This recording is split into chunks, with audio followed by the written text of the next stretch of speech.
आदाब। आवाज़ Urdu news bulletin में आप सबका खैर मकदम है। मैं हूँ माजिदा, आज की अहम खबरों के साथ। मलप्पुरम में एरकान फैल रहा है। महकमे सेहत ने वार्निंग जारी कर दी है। महकमे सेहत ने मलप्पुरम वल्लिकुन्न, चेलाम्ब्र, कुड़िमण्ण और पल्लिकल ग्राम पंचायतों में इस बीमारी को रोकने के लिए सरगर्मियां तेज कर दी हैं। लोकसभा और राज्यसभा ने हिंदुस्तानी टीम को मुबारकबादी पेश की।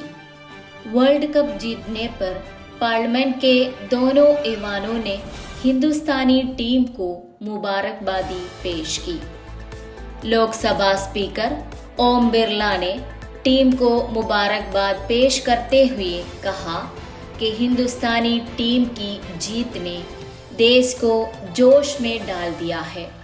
वर्ल्ड कप की जीत से मुल्क के खिलाड़ियों और नौजवानों को हौसला मिलेगा।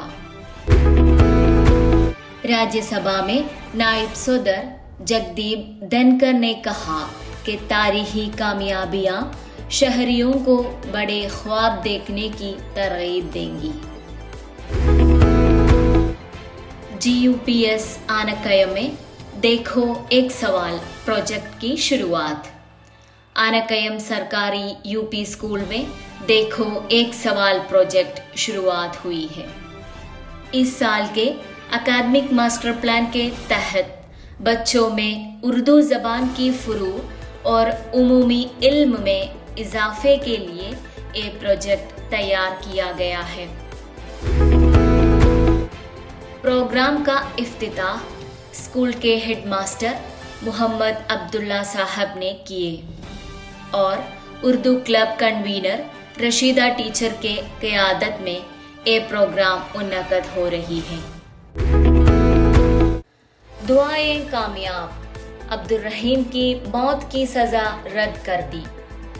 रियाल सुप्रीम अदालत ने कालीकट के फरूक में रहने वाले अब्दुल रहीम की सज़ाए मौत रद्द कर दी।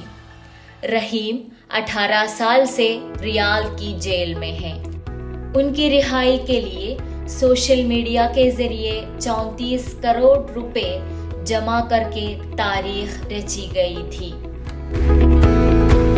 कोपा अमेरिका, ब्राज़ील और कोलंबिया के बीच क्वार्टर फाइनल मुकाबला आज। ब्राज़ील आज कोलंबिया के खिलाफ कोपा अमेरिका के क्वार्टर फाइनल के लिए मैदान में उतरा है। सुबह 6:30 बजे मैच शुरू हुआ है। इसके साथ आज की खबरें ख़त्म करती हूँ। शुक्रिया, खुदा हाफिज।